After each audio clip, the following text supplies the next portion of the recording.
আমি জানো যে কলাগুৰু বিষ্ণুপ্ৰসাদ ৰাভাই কৈছিল যে কাৰ্বিসকল অসমৰ কলম্বাছ এখন পাহাৰীয়া জিলা সুন্দৰ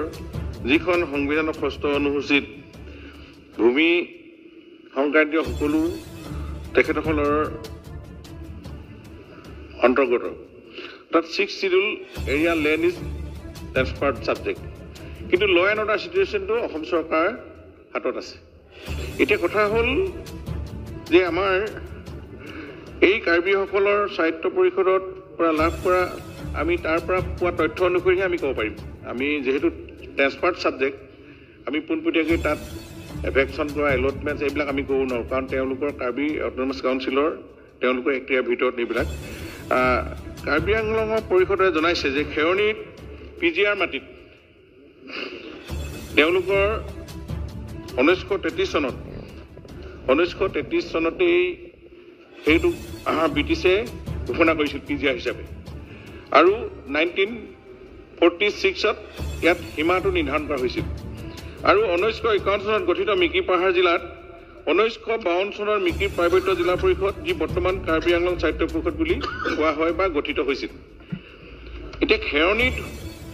পিজিআৰ যিটো হাৱাজান অঞ্চলৰ এতিয়া কাৰ্বি আংলং অট'নমাছ কাউন্সিলে অলপ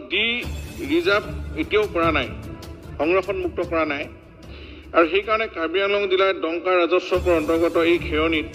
যিটো পিজিআৰত প্ৰায় 1989টা পৰিয়াল আৰু তাতে পপুলেশ্যন হিচাপে 9286 আছে পপুলেশ্যন আৰু তাতে স্থায়ীভাৱে এই তাতে 34 RCC ঘৰ আৰু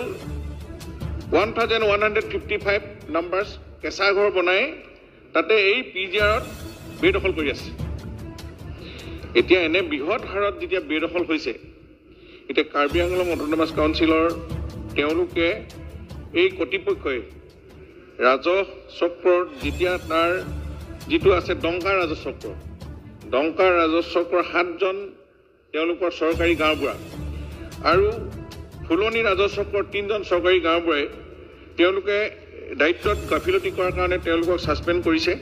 কাৰণ তেওঁলোকে ইলিগেলি এইবিলাক এলটমেণ্ট বা তেওঁলোকক দিয়াৰ কাৰণে গতিকে গোটেই বিষয়টোৱে আমি বেছি ডিটেইলছ ল'লে নগৈ ছাবজেক্টটো যিহেতু অট'নমাছ কাউন্সিলৰ আণ্ডাৰত তেখেতসকলে ভূমি সংৰক্ষণ কৰা তেখেতসকলে যেনেধৰণে তেওঁলোকৰ কাউন্সিলে ৰেভিনিউ ডিপাৰ্টমেণ্ট আছে তাত তেওঁলোকৰ সেই বিভাগৰ ছেক্ৰেটাৰী আছে আণ্ডাৰ ছেক্ৰেটাৰী তেওঁলোকে গোটেই বিষয়টো চাই চিতা কৰি আছে কাৰণে আমাৰ অসম চৰকাৰে আমি পোনপটীয়াকৈ যিহেতু তাতে একো হস্তক্ষেপ কৰিব নোৱাৰোঁ কিন্তু এটাই পাৰোঁ যে ল এণ্ড অৰ্ডাৰ চিটুৱেশ্যন হ'লে আমি কণ্ট্ৰল কৰা আইনসংগত কথাখিনি আমি অসম চৰকাৰৰ হাতত আছে গতিকে এই কথাখিনি আমাৰ সন্মানীয় বিধায়ক তথা বিৰোধী দলৰ দলপতি দেৱব্ৰত শইকীয়া ডাঙৰীয়াক আমি জনাইছোঁ আৰু আমি বিষয়টো সন্দৰ্ভত আমি যেহেতু মই HAD মিনিষ্টাৰ হিচাপে পৰিস্থিতি যাতে